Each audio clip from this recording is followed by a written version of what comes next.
You said mentality or vitality? Vitality. Mentality? Vitality. Oh, fuck, I don't know what that is. Okay, restart. Do you know what community vitality means? What does community mean to you? This is Perth Amboy, a small overpopulated city in New Jersey with a total of 55,291 people. This is my community.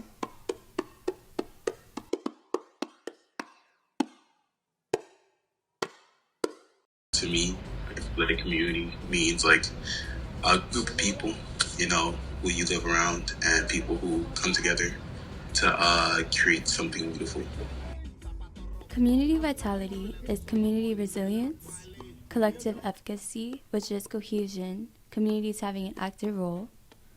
Community vitality is also a feeling of safety, residents being able to feel joy and expression because their needs are being cared for. Access, engagement, self-sufficiency, and partnership, etc., etc., etc. The police, as a large force in communities, can either inhibit or pave the way for community vitality. And through working on this project, I have found that outcome greatly depends on the department's representation, shared experiences, and basic respect towards the community they are in. Do they look to punish or to protect? To react or to understand? To look down on or come together? How do they view the community members they are meant to serve?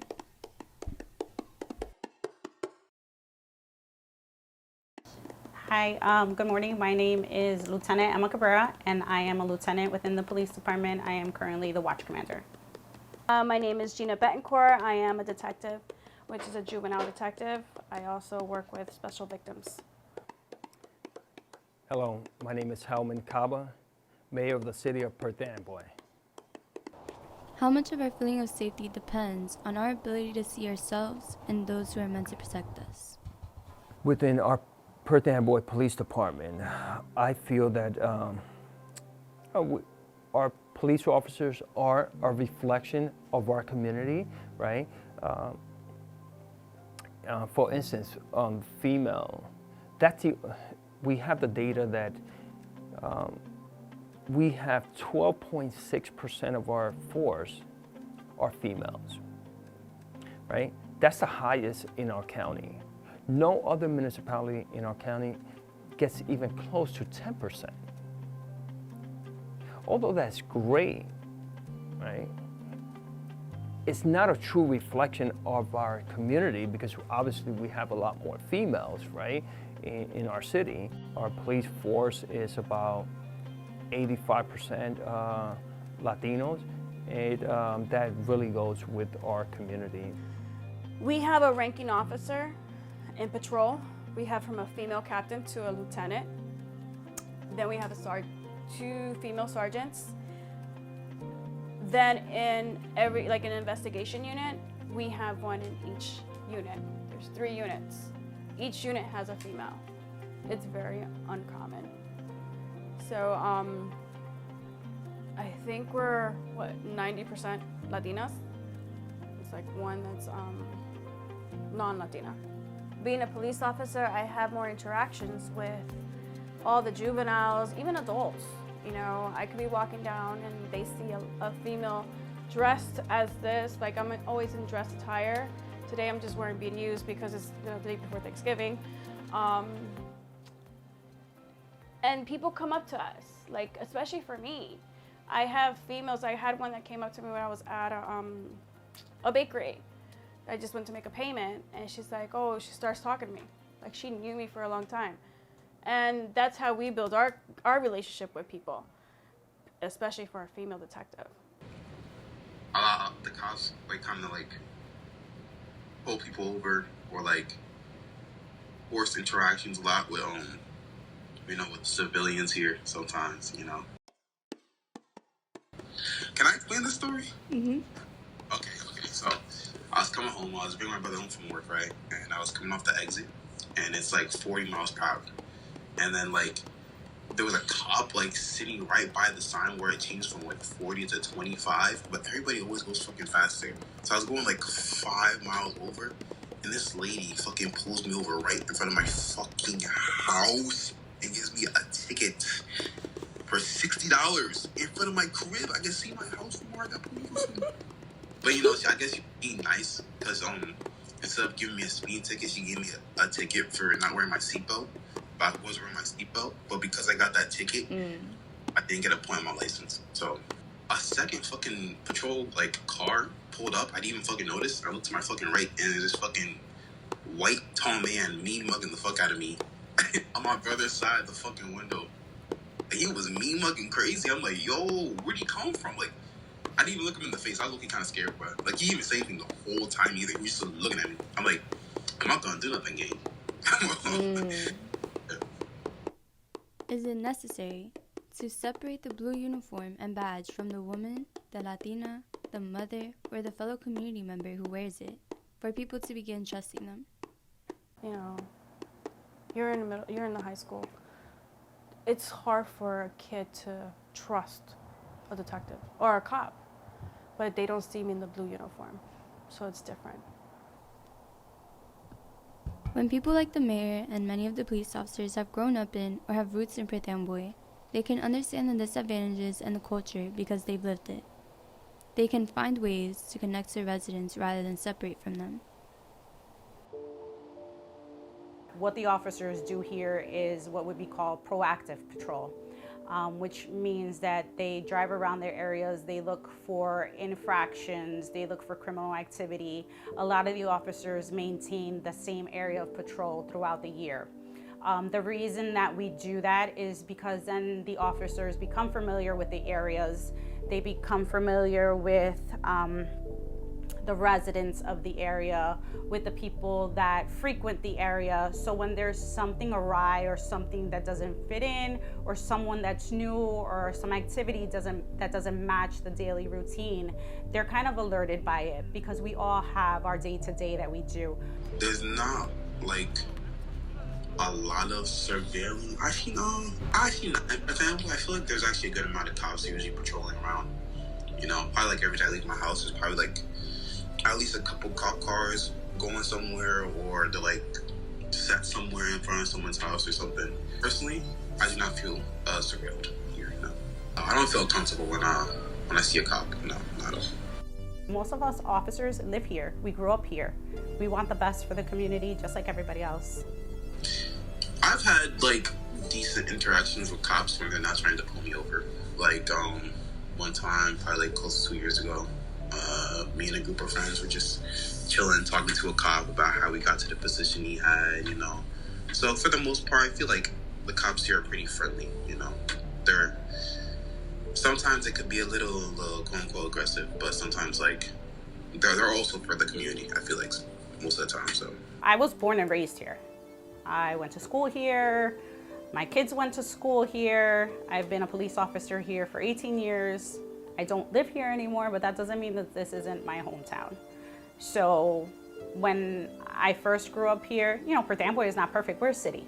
Let's be realistic. We're a city. There's crime here. You know, there's an influx. Sometimes there isn't any. Sometimes there is. The crime trends change like anywhere else. And when you live here, you don't even realize the crime that's occurring because it's your norm.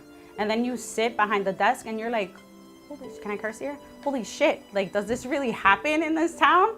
And unfortunately it does. So these officers deal with a lot more things than people realize that we deal with. And that just means that they're doing their job because you feel safe. You don't see what's going on. You don't see the things that they're taking care of to make sure that you could go about your daily life without anything impacting it, because they're making sure that it's all taken care of for you. And these guys take pride in that because their parents still live here. Their kids go to school here. I personally don't think it's dangerous. And then that's because I never really seen anything with my own eyes happen. But I've heard stories like how I was at work and this guy told me he used to live in Arbitown. That's fucking random. And he used to say that there used to be fights every day, in Arbitown and shit. Because fighting in between the fucking apartment complexes and shit. I literally would walk home every day from school, but I would never see nothing like that. So, from my personal experience, I don't think it's dangerous. But from what I've heard, it could be a little scary sometimes. Mm-hmm. To what extent can the respect in the department lead into the respect towards the community? You're gonna see in the months to come the change in the community's response to officers because of the rapport that they are building with them, because they're seeing officers in a different light. They're seeing them as individuals, they're seeing them as peers, as opposed to people that only enforce the law and only issue parking tickets. Because yes, people love when we do those things, but they hate when we do it to them. But they need to understand that when we do our job, it's not against an individual, it's against an offense. You know, I only say that I would treat anybody the most with respect, no matter what they did. You know, I have from the worst crimes. I never treated them like, I was gonna say shit back. You could say it. But I won't. I guess, you know, everybody's like, oh man, you're so calm. I don't know, because you know what, there's a big man up there. You know, he'll make justice for it. But that's me. And I guess that's why I don't got complaints. I have quite a few high schoolers that will reach out to me for anything. It's because I gave them the trust. I gave them the opportunity to change and give them the opportunity to be better. Because they made a simple mistake. Because we're all not perfect. Building trust, there has to be transparency. There has to be communication. I just think about with my wife and I, right? We don't always agree, but we have good communication and we're able to talk things out. I feel the same thing with our community. Let's see. Being in this, I'm well protected. I have a bunch of brothers. We do all get along here, and there's so much respect. You know, even the guys look up to the females, like, you know, you guys got this. Now we're having our police officers engaging with our community in a fun way, right? Now we're getting our officers to know our community or many members of our community on a first name basis and vice versa. Having our community, especially our youth, getting to know our officers by first name basis and getting our youth and community to look at our officers in a different light. Because now our officers with these type of programs, through the POW program, our officers are the mentors, the father, the mother, brother, or sister that a lot of our community members probably don't have at home. In a community of self-reliant individuals, how do we come together among the disadvantages, and how often? The best way for me to explain what community policing is basically bridging the gap between the community and the police officers to achieve one common goal, which is the safety of the residents in the city and the officers as well, to create a rapport with everyone so that we can all work hand in hand together. Community policing, in my opinion, is working with the community and understanding that government alone, the police alone, cannot solve the problems, cannot provide all the solutions. How free are we to feel and express feelings like joy, curiosity, and even our negative emotions that we as human beings all have?